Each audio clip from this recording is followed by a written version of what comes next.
आज के don newspaper से हमने जो आर्टिकल लिया है वो है जी वार से रिलेटेड, जो इस वक्त इसराइल और फ़लस्तीन के दरमियान एक तनाज़ा कन्फ्लिक्ट चल रहा है उसके बाबत। और जैसे कि एग्जामिनेशन पॉइंट ऑफ व्यू से भी हमारा मकसद होता है, तो अब जो राइटर है वो लिखता है जी कि इसको टाइटल देते हुए आर्टिकल को कि प्रेडिक्टेबल ट्रेजेडी, क्या है कि ये होना ही था, मुतवक्को था ऐसा ही हो, और बिल्कुल ऐसा है। अब अगेन इस आर्टिकल को मुकम्मल पढ़िएगा, शायद मैं इसे कंप्लीट ना कर पाऊं, लेकिन इसके और अगर वो कहता है कि इस पैसेज के पैराग्राफ का कोई और नाम दो, कोई आपको पैराग्राफ देता है, तो क्या आपके ज़हन में आइडिया आ सकता है या इसकी लैंग्वेज को देखकर?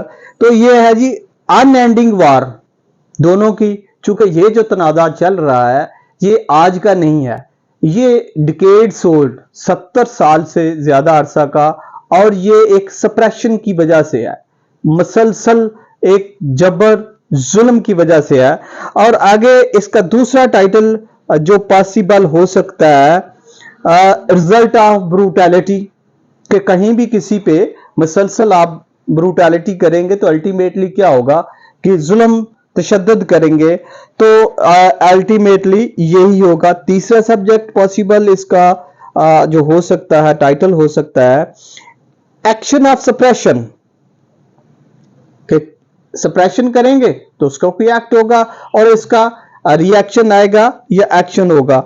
तो मेनली इसमें बात करते हुए जो आइडिया दे रहा है राइटर, वो कहता है no amount of firepower can break the Palestinian people's will to resist occupation, कि जितनी भी ये जंग कर लें, जो भी फायर वर्क कर लें, बम ब्लास्ट कर लें, बम बरी कर लें, कुछ भी डिजास्टर कर लें, तो फलस्तीनियों की जो ऑक्यूपेशन कब्जा करने की रेजिस्टेंस है उसको कम नहीं कर सकते, उसको खत्म नहीं कर सकते। और यही एक मैसेज है कि जब भी आप दबाने की कोशिश करेंगे तो चीजें रिवर्ट बैक होके आएंगी। और इसी तरह आज के इस सारे टॉपिक को लेते हुए हम एक जो फ्रीक्वेंटली यूज हुआ, वैसे तो हम कहते हैं कि हाइफनेशन के कितने यूज हैं, यहां हम हाइफनेशन के यूज को कहते हैं कि जब सिलेबल वर्ड को अलग करता है, स्प्लिट करता है, आखिर में लाइन पे एक वर्ड कंप्लीट नहीं हो रहा होता तो एक डैश डाल दी जाती है। और अगेन ये हाइफनेशन का यूज है कि स्प्लिट करता है, वर्ड को अलग करता है, सेग्रीगेट करता है। तो ये एक उसका हम इस्तेमाल देखेंगे। नीचे से थोड़ा शुरू करते हैं ये article. Palestinian has been forced out of their homelands, deprived of their land and subject to unceasing repression, arbitrary arrest and collective punishment. आप COL कोलेक्टिव मुकम्मल वर्ड नहीं आ रहा, लाइन के आगे उसने COL डाल के, तो फिर इसकी डिटेल है कि वावल में यहां कहां आपने हाइफनेशन का इस्तेमाल करना है। तो हाइफनेशन का इस्तेमाल हुआ। Punishments, they have seen entire neighbourhood, again दूसरी लाइन फिर नेबरहुड में भी लफ्ज कंप्लीट नहीं हो रहा और यहां भी हाइफनेशन का इस्तेमाल है। Demolished and peoples uprooted to make way for illegal Israeli settlements. This has inflicted untold suffering on our dispossessed and displaced peoples. Gaza's apostrophe over 2 million inhabitants, अब inhabitants रिहायशी जो वहां के रहने वाले जो हैं क्या है, 2 million inhabitants have struggled for 16 years with the Israel imposed blockades and cruel restrictions. Blockage होता है मुहासरा करना, सीज भी है, आगे चल के भी लफ्ज इस्तेमाल होगा यहां। तो वो कहते हैं जी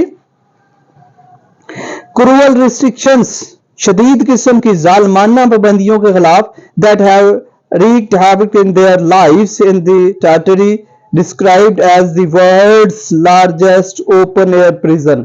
अब बेसिकली ये गजा की बेल्ट को सारा, जिसमें 2.3 मिलियन लोग हैं, उसमें कह रहे हैं कि ओपन एयर एक जेल है और जिसमें सब लोगों को कैद किया है, ना वहां पानी है, ना उनकी इलेक्ट्रिसिटी है, अब बेसिक नेसेसिटी वहां नहीं है लाइफ की। Against this backdrop of historical injustice, it was no surprise for the combustible situation to explode with the October 7 military assault on Israel by the Palestinian resistance groups Hamas.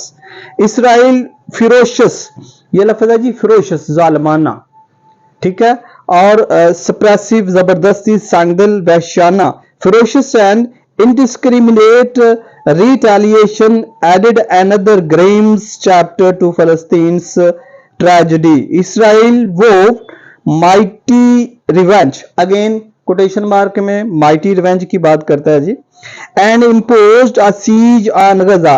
siege सर मुहासरा, सैन्य में इसका आएगा मुहासरा, इंसर्कलमेंट करना, जंगी तौर पर घेर लेना, इंसर्कलमेंट, blockade. siege on Gaza, it unleashed its firepowers on the narrow, impoverished, densely populated strips of territory, carrying out unrelenting bombings of residential building, refugees camps and school.